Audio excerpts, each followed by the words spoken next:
Hello, എല്ലാവർക്കും എൻ്റെ YouTube ചാനലിലേക്ക് സ്വാഗതം. നമുക്കിത് നല്ല സോഫ്റ്റ് ആയിട്ടുള്ള ചപ്പാത്തി എങ്ങനെ ഉണ്ടാക്കാമെന്ന് നോക്കിയാലോ. അതും കുറച്ച് ചേരുവകൾ വെച്ചുകൊണ്ട് നല്ല സോഫ്റ്റ് ആയിട്ട് എങ്ങനെ ഉണ്ടാക്കാമെന്ന് നോക്കാം. എല്ലാവരും ഉണ്ടാക്കാറുണ്ട്, പക്ഷെ ഞാൻ ഉണ്ടാക്കുന്ന വിധം എങ്ങനെയാണെന്ന് നോക്കാം. അതിനു വേണ്ടി 2 കപ്പ് ഗോതമ്പ് പൊടി നമുക്കൊരു ബൗളിലേക്ക് ഇട്ട് കൊടുക്കാം. അതിലേക്ക് 1 ടേബിൾ സ്പൂൺ നെയ്യ് കൂടി ചേർത്ത് കൊടുക്കാം. നെയ്യില്ലെങ്കിൽ ഓയിലായാലും ചേർത്ത് കൊടുത്താൽ മതി. ആവശ്യത്തിനുള്ള ഉപ്പ് കൂടി ചേർത്ത് കൊടുക്കണേ, ഞാനിതിൽ കാണിക്കാൻ വേണ്ടി വിട്ടുപോയി. ഇനി ഇളം ചൂടുള്ള വെള്ളം അല്പാൽപ്പായിട്ട് ഒഴിച്ചിട്ട് നമുക്കതൊന്ന് കുഴച്ചെടുക്കാം. കൈകൊണ്ട് വേണമെങ്കിൽ അങ്ങനെ കുഴച്ചെടുക്കാം. ഞാനിപ്പോൾ സ്റ്റാൻഡ് മിക്സറിലാണ് കുഴച്ചെടുക്കുന്നത്. ഇതിപ്പോൾ നന്നായിട്ട് കുഴഞ്ഞു വന്നിട്ടുണ്ട്. ഇനി കുഴച്ചെടുത്ത മാവ് നമുക്കൊരു 10-15 മിനിറ്റ് നേരത്തേക്ക് റെസ്റ്റ് ചെയ്യാൻ വേണ്ടിയിട്ട് മാറ്റി വെക്കാം. മാവ് നന്നായിട്ട് സോഫ്റ്റായിട്ട് വരാൻ വേണ്ടിയിട്ടാണ് ഇങ്ങനെ ചെയ്യുന്നത്. ഇപ്പോൾ റെസ്റ്റ് ചെയ്യാൻ വെച്ച മാവ് നന്നായി സോഫ്റ്റായി വന്നിട്ടുണ്ട്. ഇനി അത് ചെറിയ ഉരുളകളാക്കി മാറ്റി വയ്ക്കാം. അതിന് റെസ്റ്റ് ചെയ്യാൻ വെക്കേണ്ടതിൻ്റെ ആവശ്യമൊന്നുമില്ല. അതിനുശേഷം നമുക്ക് പരത്തിയെടുക്കാം. അതിനു വേണ്ടി റോളിംഗ് ബോർഡിലേക്ക് കുറച്ച് ഗോതമ്പ് പൊടി വിതറി അതിൽ ഈ ഉരുളകൾ വെച്ച് എല്ലാം തന്നെ നമുക്ക് പരത്തിയെടുക്കാം. അത്യാവശ്യം നന്നായിട്ട് തന്നെ പരത്തിയെടുക്കാം.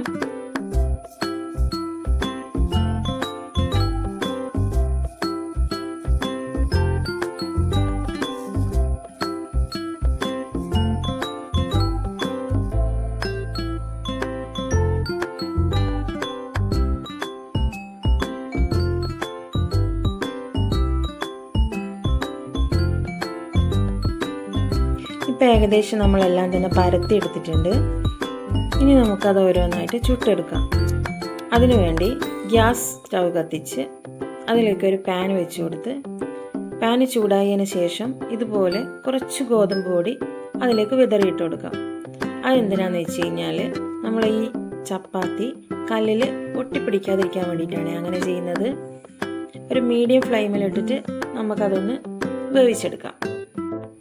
നമ്മളിതിൽ ഇനി ഓയിലൊന്നും തടവുന്നില്ല, കാരണം നമ്മൾ നെയ്യൊക്കെ ചേർത്തത് കൊണ്ട് തന്നെ നല്ല സോഫ്റ്റ് ആയിരിക്കും.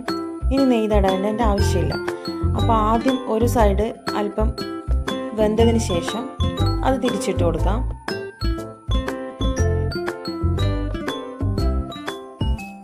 ഇനി ആ ഭാഗവും വെന്തതിന് ശേഷം അത് മറിച്ചിട്ട് കൊടുത്ത് ഒന്ന് പ്രസ് ചെയ്ത് കൊടുക്കാം. പ്രസ് ചെയ്യുമ്പോൾ ചപ്പാത്തി നന്നായിട്ട് പൊന്തി വരും. അതിന് വേണ്ടിയിട്ടാണ് ഈ പ്രസ് ചെയ്ത് കൊടുക്കുന്നത്.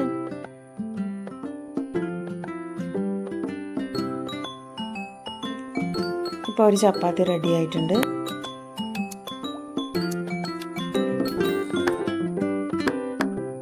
ഇനി ബാക്കിയുള്ളത് നമുക്കിതുപോലെ തന്നെ ചുട്ടെടുക്കാം.